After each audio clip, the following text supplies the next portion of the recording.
Bom dia a todos. Primeiramente, eu queria agradecer pelo convite, do Marcelo, do William. É um prazer estar aqui com vocês. Eu acompanhei algumas palestras já, acho que do evento ano passado, assisti quase tudo. Eu fico muito feliz, por esse evento. Bom, sem mais delongas, hoje a gente vai falar sobre ativismo judicial, da perspectiva doiverdiana. Coloquei o título da palestra, coloquei assim: a soberania das esferas em Doiver, uma contribuição ao debate dos limites do discurso judicial. Então, a proposta é pensar, primeiramente, o que tem sido falado em relação a linhas de interpretação do discurso judicial e como ele deve ser feito, e daí tirar alguns aspectos do pensamento doiverdiano, em linhas gerais, para poder aplicar com reflexão a esse debate, que, diga-se de passagem, talvez um dos debates mais complicados e importantes politicamente que tem acontecido no nosso país e no Ocidente como um todo, pelo avanço que tem tido a força do discurso judicial. Bom, há alguns anos, quando comecei o curso de Direito, eu fiquei bastante surpreso ao perceber que as decisões judiciais, especialmente as da Suprema Corte, no Ocidente como um todo, elas tinham se tornado uma ameaça muito forte à questão da moral e à questão da ética cristã. Para além dos problemas institucionais, de que o judiciário toma algumas atribuições que são dadas ao legislativo e ao executivo e dali exerce um poder que, em tese, não lhe seria competente. Bom, então, depois de algumas reflexões e leituras, eu acredito que essa força das decisões judiciais tem por fundamento duas questões. Uma questão institucional, problemas e crises institucionais, como praticamente tem acontecido em todos os aspectos do nosso país, e no Ocidente também, mas também um aspecto epistemológico, especialmente no que toca à filosofia da linguagem.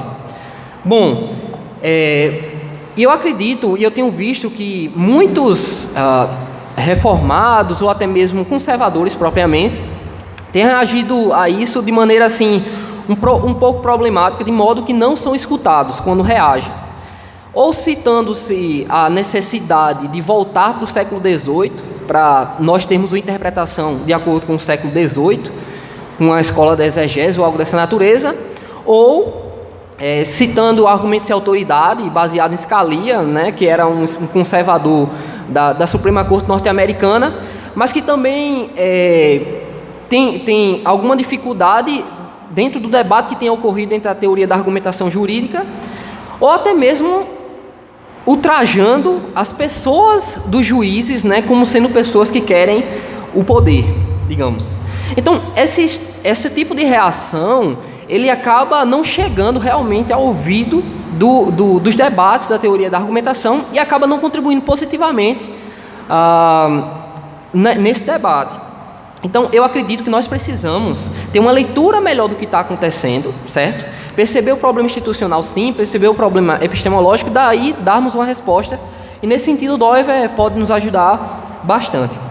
Bom, de início da minha palestra, como introdução, eu vou falar de um quadro geral, no que toca à interpretação do discurso judicial, para que daí a gente possa avançar sobre a crise epistemológica e mais à frente falar da contribuição doiverdiana.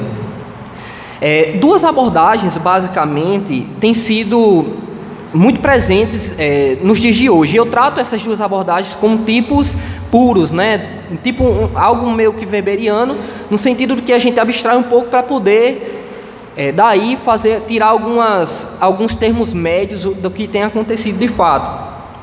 Então, uma primeira perspectiva de interpretação, que é chamado por alguns de interpretacionismo, pensa-se em que o juiz ele faz uma interpretação estrita do texto normativo, ou deve fazer uma interpretação estrita do texto normativo, em respeito ao papel do legislativo para se preservar a democracia. Então, essa é uma perspectiva interpretacionista, de que uma interpretação estritamente que é ligada à subsunção da norma ao caso concreto de modo estrito ligado, de uma maneira estritamente ligada ao texto ou à literalidade do texto normativo. Mas na outra ponta, no outro extremo, está o que eu coloquei nomeei como absolutização da retórica, uma retórica sofista. Porém, talvez não seja a melhor maneira de expressar. Algumas pessoas têm falado como uma espécie de judicialização da política. Mas eu coloquei o termo absolutização da retórica, e vou tratar a partir desse momento nesse sentido, pelo fato do problema epistemológico da falta de sentido na linguagem. De modo que a retórica, no sentido político, tem adentrado fortemente a esfera jurídica. Bom, então quando eu falar de absolutização da retórica, eu estou falando de que o juiz, nessa perspectiva, o juiz deve inserir a valoração política em sua análise jurídica, criando e corrigindo a lei diante da situação do caso concreto. Então, nesse sentido, a linguagem jurídica, ela não tem sentido intrínseco e ganha significado na decisão judicial. Bom, praticamente hoje em dia, toda a teoria da argumentação jurídica, pelo menos no realismo jurídico escandinavo, norte-americano, ele partiu muito dessa premissa de que a linguagem ela não tem um sentido, e aqui é o que eu aponto, digamos assim, a uma crise epistemológica, né? A linguagem totalmente desprovida de sentido, e a linguagem jurídica, na verdade, são termos dados pelo legislativo para que o judiciário tome decisões políticas, estritamente. Então, o aspecto jurídico em si, ele é solapado em detrimento do aspecto político. E isso faz com que o juiz tenha mais poder, digamos assim, né? Especialmente no que a gente tem visto hoje, de que toda a fundamentação, muitas vezes, do poder judiciário, especialmente no que toca à Suprema Corte, seja brasileira, seja de outros países, muitas vezes cita-se até outras cortes para fundamentar a decisão que se está tomando, em detrimento do ordenamento interno. Isso faz com que o juiz, no que a teoria da argumentação chama do diálogo das cortes, ele se abstraia do aspecto jurídico interno, muitas vezes não reconhece o sentido que há naquela linguagem, e daí ele aplica a norma, faz subsunção da norma de acordo com a sua perspectiva e especialmente de acordo com a sua ideologia. Então, esse é um quadro geral que eu aponto, que o interpretacionismo está numa ponta extrema, e na outra ponta extrema você tem essa absolutização da retórica, e aí tem autores mais equilibrados que tentam dialogar entre esses dois. Especialmente hoje tem sido muito importante no debate o Robert Alexy e o Neil Markovic, os dois, inclusive, bastante citados no Supremo Tribunal Federal, por conta que eles tentam fazer uma teoria da argumentação que esteja entre esses dois extremos, ok? Bom, cito aqui o Gustavo Just, que ele é um teórico do direito lá na UFPE, e ele fez doutorado na França, que justamente dialogou com a Derrida, com os desconstrutivistas, digamos assim, da linguagem, no que toca o aspecto do direito. E ele diz em um dos seus livros que não se reconhece hoje em dia mais fundamentos absolutos aos juízos de valor, a uma validade geral. Em consequência, o direito que acolhe valores em tensão tem cada vez menos uma aplicação livre de incertezas. Então, não há uma valoração que tenha uma validade geral, que se possa fazer referência, que se possa tomar como base. Mas o juiz, desprovido de sentido na linguagem, ele toma a sua decisão politicamente, muitas vezes. Então, a minha proposta é pensar quais são os limites desse interpretacionismo, depois pensar qual o perigo ou a problemática de absolutizar uma retórica sofista no direito, nas decisões judiciais, e daí ver uma contribuição de Doive a esse debate. Bom, no interpretacionismo, a gente tem alguns problemas. Se parte da premissa de que o juiz ele deve aplicar as normas, que são totalmente claras, que elas são dadas, a linguagem não tem problemas, na verdade quem cria o problema é o intérprete, Esse juiz deve fazer um ato de subsunção, pegar uma proposição geral normativa e aplicar o caso concreto de maneira silogística,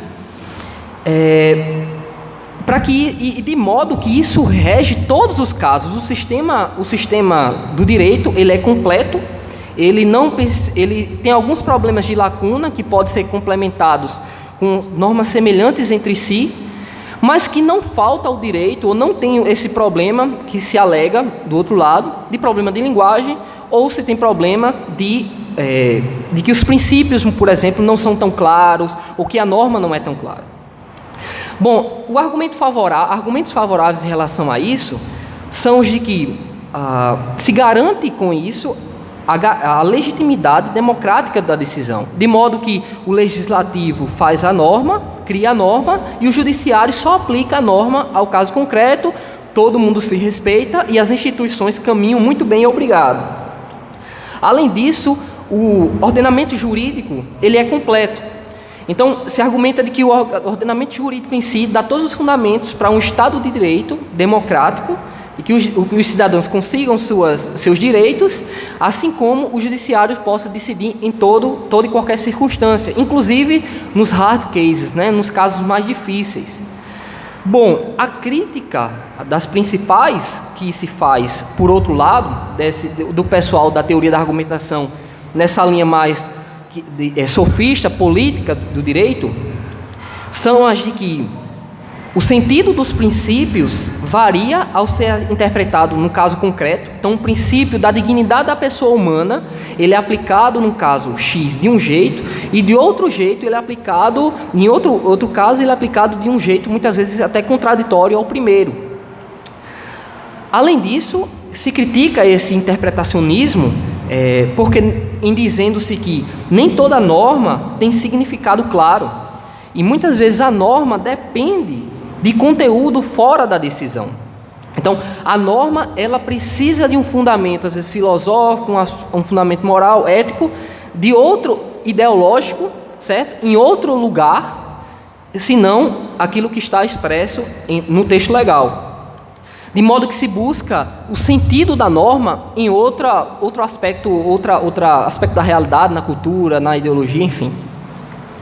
Bom, esse interpretacionismo ele é definido muitas vezes pelos positivistas, de maneira mais estrita, e a gente não vai entrar nos pormenores disso, não é o objetivo aqui, mas o que a gente pode fazer uma reflexão sobre isso é de que o positivismo nesse aspecto entrou numa crise muito forte, de que uma falta de capacidade reguladora ao se defender o fato de o juiz ele encontrar em toda o aspecto normativo, em todo o ordenamento jurídico, todo arcabouço para a sua decisão, no caso concreto, isso gerou alguns problemas de defesa do direito. Estados como, por exemplo, nazista, e outros estados, usando das normativas sem valoração, as normativas que estavam dadas no sistema do ordenamento jurídico, chegaram ao poder, instalaram-se partidos como, por exemplo, partidos nazistas e outros problemas que aconteceram no século XX e que depois da Segunda Guerra Mundial, a teoria da argumentação se desenvolveu para dizer, não, a norma precisa ser valorada de novo. E o problema é que nesse caminho de valorar a norma e o judiciário ter esse papel ativo nas decisões, muitas vezes essas decisões acabam sendo no sentido liberal, no sentido muitas vezes marxista, porque a ideologia, o pensamento político é fortemente dominado no Ocidente por essas categorias. Então, nesse sentido, a gente precisa reconhecer que houve uma falta e há uma falta de capacidade reguladora dos ordenamentos jurídicos. Isso deveria ser óbvio para os conservadores. Porque é óbvio, a maioria que chega ao poder, os que chegam ao poder e representam a maioria, mas pessoas de grupos minoritários, entre aspas aqui, minoritários no sentido de pessoas que não conseguem ter um quantitativo que consiga colocar e ser representado naquele parlamento, por exemplo, não tem seus direitos assistidos e garantidos, e o judiciário, no debate da teoria da argumentação, entra como sendo aquele que vai dar e defender as garantias fundamentais expressas no texto legal. Bom, e aqui eu penso, e aqui para deixar mais claro, por conta desse problema que a gente tem hoje em dia de usar o termo minoria, eu falo até mesmo de casos de pessoas que têm problema de saúde específico, que às vezes é um grupo minoritário, e que se o judiciário não agir, ele não vai ser assistido de modo algum. Além disso, essa crise positivista também tem um aspecto da decrescente efetividade da proteção de direitos. Então, se se espera que passe por todo o processo legislativo para chegar a se tornar norma, para dar o direito ao cidadão, isso gerou cada vez mais uma decrescente efetividade da norma, pelo fato de que a demora é muito grande, em detrimento da urgência que o cidadão tem diante da efetivação daquela norma ao seu caso concreto. A consequência de tudo isso, no fim das contas, desse problema positivista, foi a de que houve um aumento substancial do poder normativo das cortes. Então, as cortes observaram toda essa situação depois da Segunda Guerra Mundial, especialmente nos Estados Unidos. Isso se desenvolveu de modo muito acelerado. Você tem o neopositivismo de Hart, você depois tem o debate de Dworkin, e depois e dali em diante, que entra o realismo muito fortemente, você tem um debate muito no sentido de colocar o aspecto político no aspecto jurídico. Isso foi absolutizado de uma maneira que hoje as decisões judiciais tendem a serem apenas política com linguagem jurídica. E aqui, então, a gente tem que perceber que esse problema também é uma resposta a um outro problema que se fez, que foi uma defesa estrita de um interpretacionismo, como se fosse no mundo ideal, né? E que realmente acabou deixando de perceber os problemas que aconteciam nos casos concretos no nosso país e em outros países. Então, em contrapartida, nós teremos esse perigo de absolutizar uma retórica sofista no direito, que tem sido chamado como judicialização da política, né? Pegar a política, trazer a lógica política para dentro da lógica jurídica. A premissa dessa absolutização da retórica é de que a decisão judicial ela é político-retórica. O juiz ele cria a norma e decide de forma não indicada na linguagem, na interpretação comum da linguagem. Além disso, a política ela passa a sobrepor o âmbito jurídico, e toda decisão judicial é uma escolha política do julgador. Então, passa-se a defender de que toda decisão judicial é uma escolha política do julgador. Então, o aspecto da retribuição, por exemplo, ele acaba sendo solapado, suprimido do mundo jurídico, digamos assim, porque aquele cidadão, ele, por exemplo, pode ser tido como uma vítima da sociedade e a retribuição não vai ser dada a ele, porque essa decisão tem que ser a decisão política.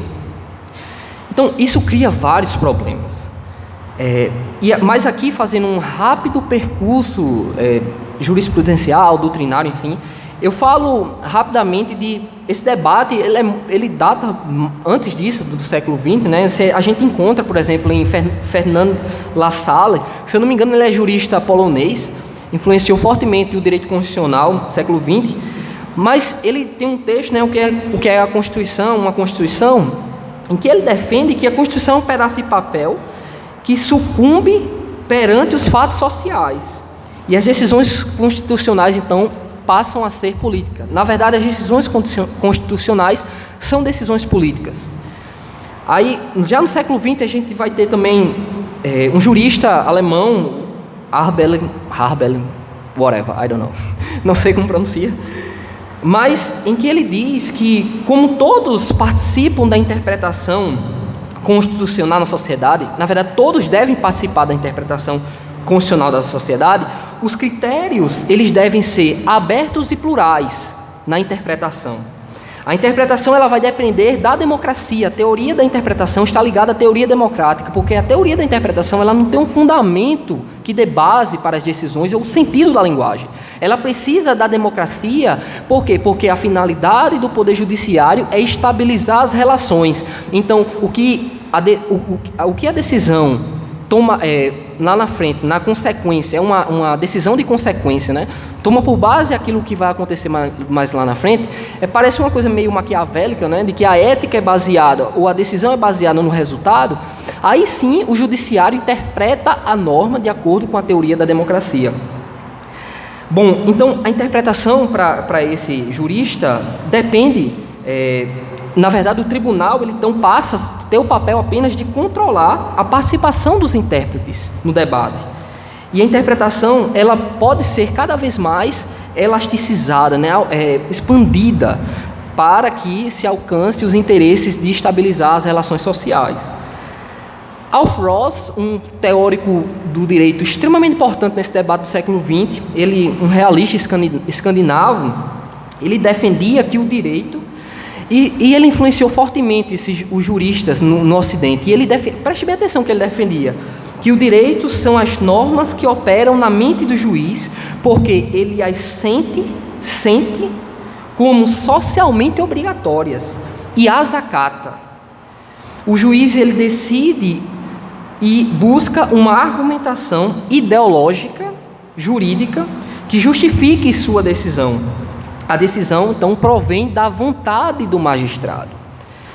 Ele é chamado de irracionalista, né, dentro das teorias da argumentação, porque ele justamente ilustra bem o fato de que não há sentido na norma, o juiz ele toma a sua decisão de modo estritamente político.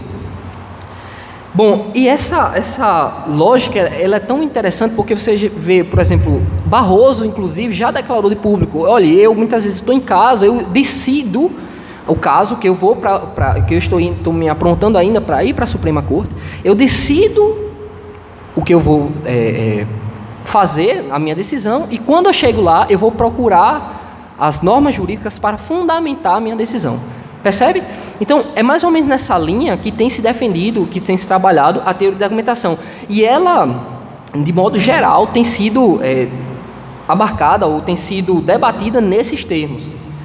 Bom, e cito ainda Dworkin, que um jurista norte-americano bastante conhecido, que contribuiu muito para o debate dos princípios na época, fez uma crítica forte a Hart, né, que é um juiz positivista, e ele criticou fortemente Hart e depois deu muita força aos princípios. Na verdade, ele percebeu, ele pelo menos defendia, que a sociedade é uma comunidade de princípios. E os princípios, como cláusulas abertas ou normas abertas, podem ser interpretados diante do caso concreto de modo diferente. Uma vez mais, porque não há sentido na norma. Então, o direito para Dworkin é descoberto na mente do juiz, para o caso concreto em questão. E ele integra, né, o direito como integração que ele defendia, o direito ele passa a integra a norma aos fatos sociais por meio dos princípios. Então, os princípios ganham a força de norma no debate dworkiniano, de modo que o juiz, no caso concreto, pode se utilizar do princípio para aplicar para tomar uma decisão em determinado sentido, muitas vezes que é contradito em outra decisão. Por exemplo, para dar um exemplo para ficar melhor e mais claro, dignidade da pessoa humana é um princípio aberto. Um juiz pode usar aquele princípio para tomar uma decisão em um sentido e em outra decisão usar aquele mesmo princípio com sentido diferente, totalmente contrário, às vezes a primeira decisão, para tomar essa segunda decisão. Então perceba que, uma vez mais, todo esse debate, como reação ao interpretacionismo, tem levado à judicialização da política. A política passa a adentrar e tomar conta do âmbito jurídico. Isso muito, na filosofia da linguagem, que, por exemplo, Dworkin sustenta, é muito baseado em Wittgenstein, né, com a noção de jogos de linguagem, que a linguagem não tem uma essência em si, e como sendo a linguagem um produto da prática discursiva, certo? E o significado como sendo dado pelo uso da linguagem em determinada circunstância, de modo que o contexto dá o sentido, ok? Então, nesse sentido, o caso concreto vai dar o sentido da norma, vai dar o sentido do princípio, com a finalidade de que o resultado seja um aprimoramento ou a manutenção da teoria ou da democracia. Bom, a redução aqui é a de que o âmbito jurídico passa a ser dado a uma retórica política e, nesse aspecto, sofista, né? Que é só para o convencimento dos atores sociais, em detrimento de sentido linguístico.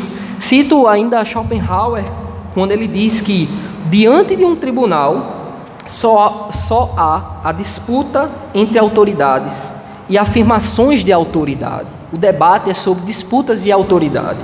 Se o caso e a lei não combinam, distorçam-se o caso e a lei para que se chegue a uma decisão. Bom, os pressupostos que nós temos, então, nesse ponto desse perigo de absolutizar essa retórica política dentro do aspecto jurídico, são os de que o judiciário garante os direitos individuais e das minorias, de modo que, como a norma ela é feita por um Congresso que representa a maioria, eu, judiciário, preciso pegar os princípios que são cláusulas abertas, certo? E poder aplicar em defesa das minorias, né? Então isso fundamenta todo tipo de decisão. Além disso, se pressupõe que a fundamentação da decisão legitima o Estado de Direito e permite o controle social. Se debate muito de que como controla-se essa decisão. Uma das formas de controle é a pressão social, dentro dos termos dados pela fundamentação da decisão jurídica. Ok? Então, é por isso que se define muito qual foi a fundamentação do juiz, qual foi a fundamentação do juiz. É nesse sentido para que a pressão social seja dada em cima dos termos da decisão do juiz e assim se exerce o controle. Lembro-me de uma vez que um professor da universidade, ele estava dizendo que em sala de aula, pregando, que a linguagem não tinha sentido, que, na verdade, as decisões judiciais são estritamente políticas e tudo mais. Eu disse, professor, o senhor, quando lê uma bula de um remédio ou pega uma bula lá de um veneno, o senhor realmente acredita que a linguagem não tem sentido e o senhor aplica a política naquela linguagem? Aí ele olhou e parou assim e disse, como é, rapaz? Aí eu peguei e repeti a pergunta e ele disse assim, veja na música. Aí foi falar de música e de partitura, eu não entendi nada. Eu não sei o que ele quis dizer com aquilo, mas enfim, não deu para entender. Então, a gente vê, uma vez mais, que aí eu disse, professor, então me diga como é que a gente controla a decisão judicial? Não, pela pressão política. Não existe outra maneira de, na verdade, controlar a decisão judicial, a não ser politicamente pressão social. Eu fiquei impressionado. E um tempo depois, tive uma disciplina com a professora que ela disse em sala de aula, vejam, a teoria da argumentação jurídica é uma cosmovisão. Eu ofereço essa teoria a vocês como uma cosmovisão. E eu e meus colegas olhando assim, isso é uma religião, enfim. E a gente viu ali que era um problema mais religioso, epistemológico, do que propriamente institucional. De que a teoria da argumentação que dá fundamento toda essa força da norma jurídica hoje em dia, da decisão jurídica hoje em dia, é, por baixo, um problema de epistemologia. Então, a fundamentação da decisão legitima o Estado de Direito, de acordo com essa perspectiva. Além disso, de acordo com essa perspectiva, a linguagem jurídica ela é um instrumento para a decisão política, ok? Então, a linguagem jurídica ela é usada, os termos da linguagem jurídica é usado simplesmente para dar o meio, um instrumento para que a decisão jurídica seja tomada. E, além disso, a Suprema Corte ela passa a definir valores e afirmar princípios através da interpretação. O perigo de tudo isso é, uma vez mais, de absolutizar a política nas decisões judiciais e solapar as atribuições de outros poderes.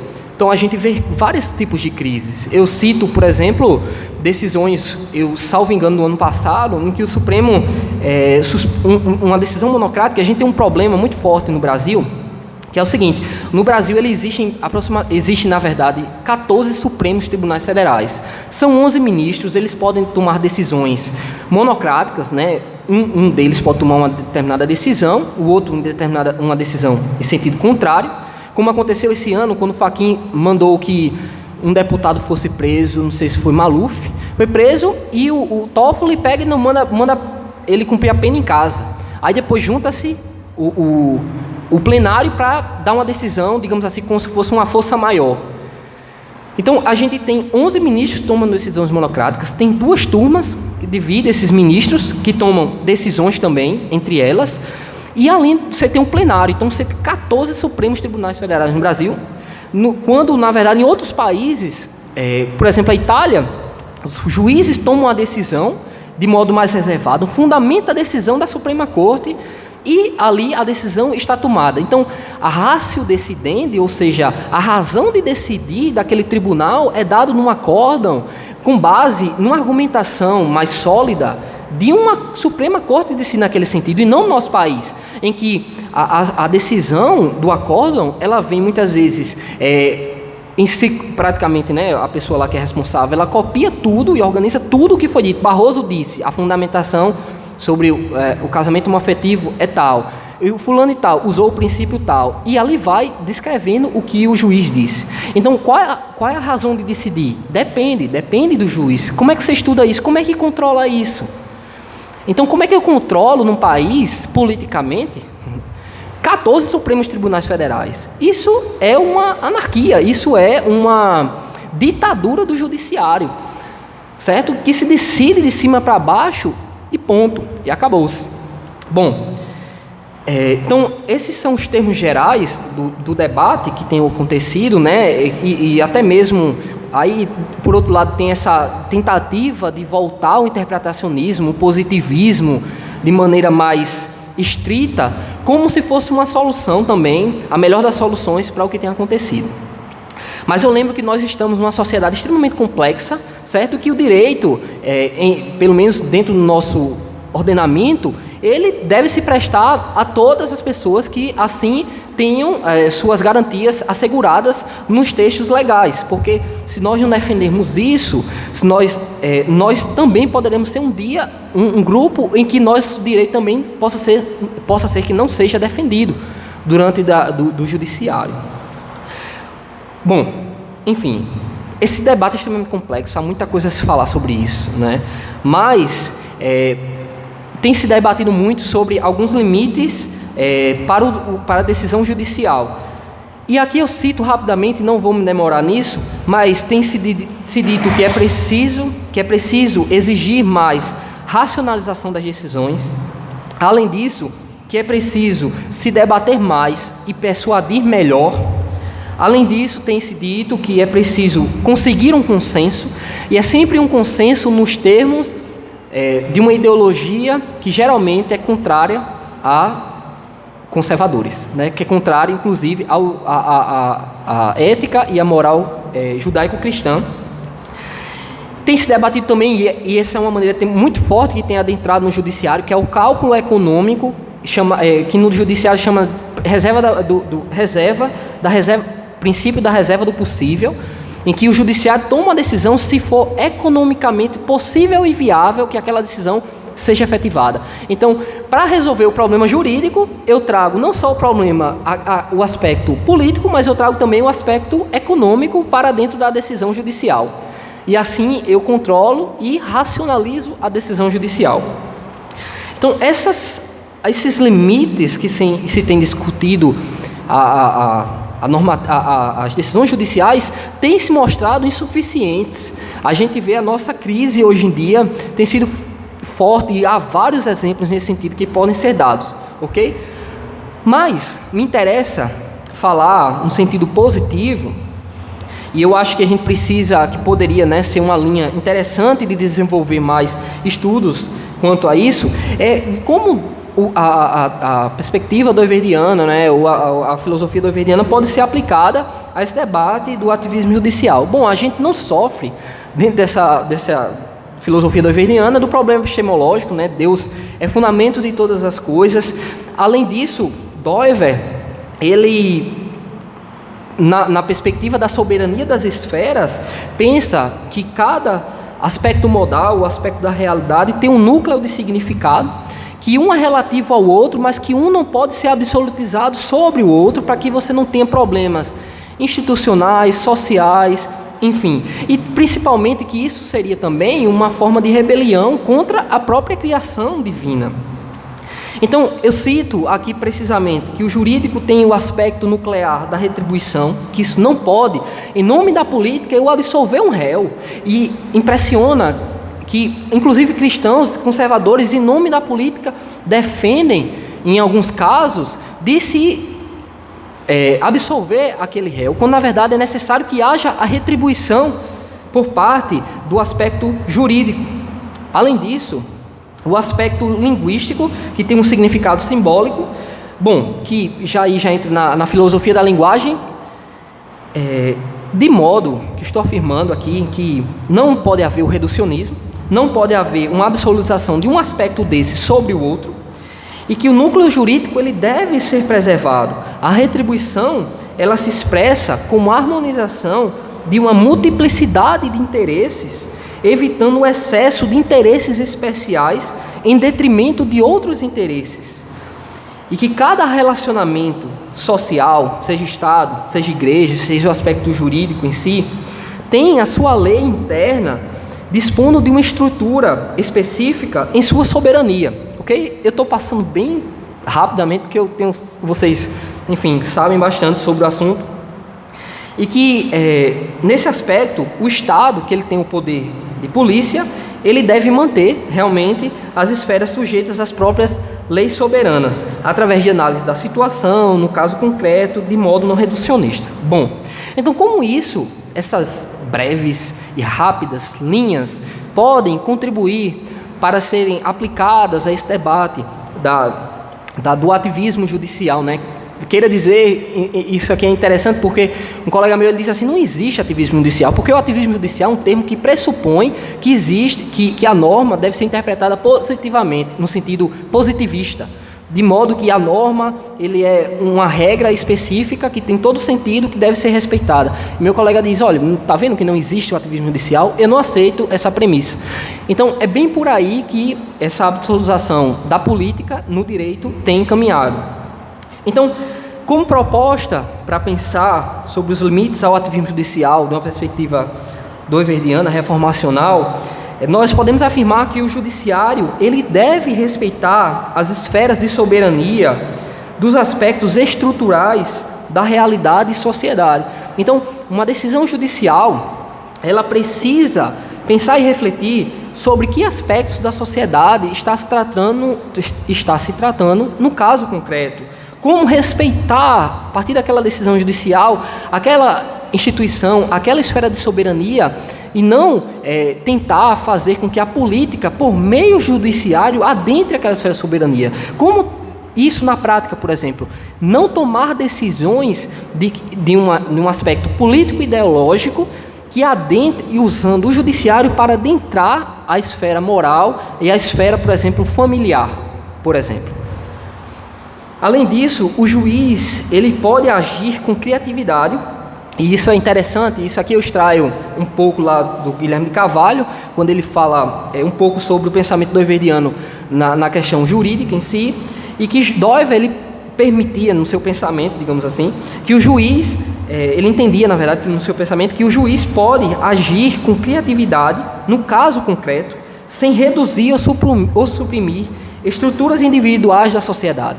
Então, Doiver, nesse sentido, não vai defender um positivismo, uma norma pura, né, que tem a sua validade no sistema jurídico legal. Pelo contrário, Doiver permite, sim, entende, na verdade, que pode haver a criatividade judiciária, né, e deve haver, inclusive, há casos que não são positivados e que precisa de uma decisão de urgência e que o judiciário, muitas vezes, que é mais célere, né, comparado ao legislativo, pode agir efetivamente naquele caso concreto. Então, há medida, sim, de criatividade, mas isso não pode ser absolutizado no sentido político, como tem acontecido. Além disso, a linguagem jurídica ela não pode ser reduzida à lógica política. A retribuição não pode ser reduzida ao poder político do Estado. Então, por exemplo, não se pode, uma vez mais, absolver um criminoso por interesses políticos. Eu não posso mudar a ética pela decisão judicial da sociedade, de cima para baixo. Bom, e além disso, as decisões judiciais devem considerar tanto a literalidade do texto legal, juntamente com a intuição da justiça social.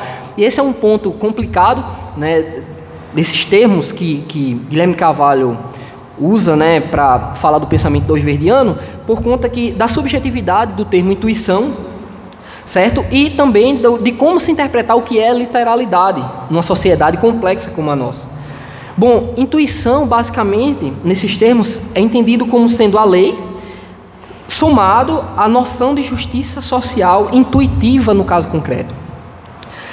É interessante isso aqui, perceba o que Doiver está pensando e nesse aspecto da intuição, é de que há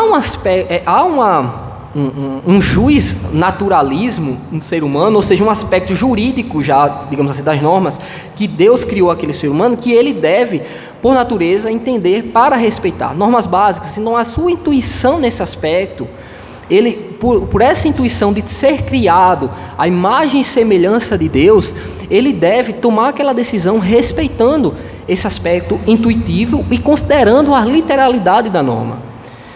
Apesar de ter esse aspecto subjetivo, especialmente numa sociedade complexa como a nossa, não há como fugir disso aqui. Eu acho que é interessante esse aspecto do pensamento de Doiver, nessa questão jurídica, porque não há como fugir desse elemento da intuição da decisão judicial. E a gente tem que considerar isso porque todos nós fomos criados, uma vez mais, pelo próprio Deus, e Deus marcou sua impressão em nossas vidas, né?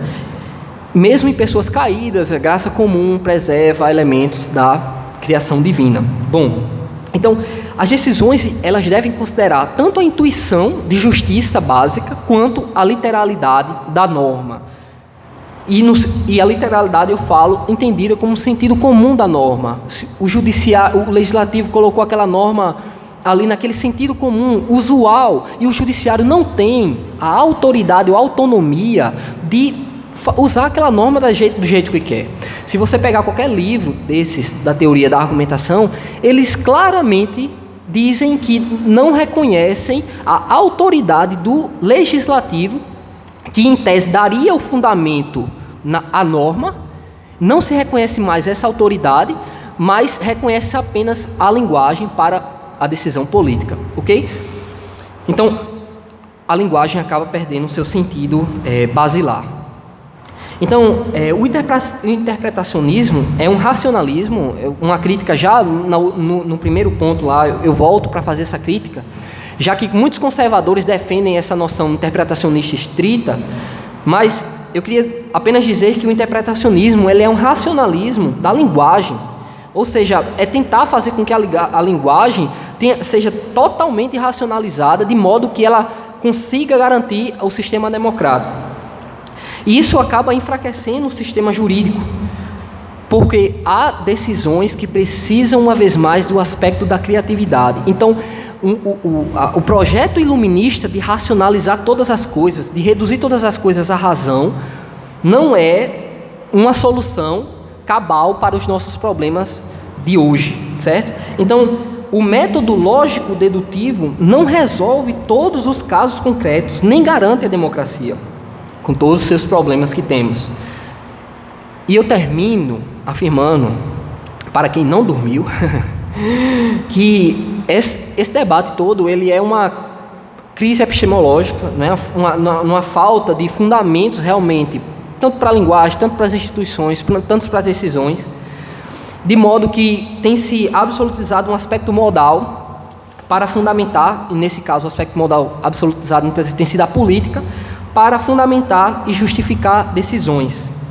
E eu concluo que o aspecto da política, que tem o seu núcleo da administração, da justiça pública, deve ser distinto, ou distinguido da esfera jurídica, que tem o seu núcleo da retribuição, ainda que mantenha a sua relatividade entre si para preservar o papel das instituições e o equilíbrio social.